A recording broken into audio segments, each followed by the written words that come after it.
साथीहरु पहिला यो भिडियो हेरौ अनि यसको कमेन्ट पढौ है त। आखिर बोर्डमा गु लेख्ने को हो? किन गु लेखियो? यहाँ बाटाबाट वरपर के गु छ र हग्यासन र कसले गु लेख्ने? हेर्नुस् त दर्शक यहाँ किन गु लेखिया छ? वरपर देखाउनुस् त। यहाँ कहाँ छ हग्या ठाउँ कहाँ छ? यहाँ कहाँ छ हग्या कहाँ छ?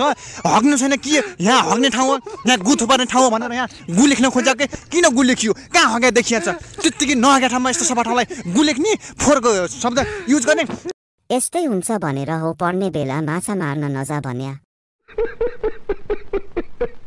छ्या खाना खाँदै थिए यही भिडियो कहाँबाट आयो? कहिलेसम्म ठिक हुन्छ भनेछ डाक्टरले।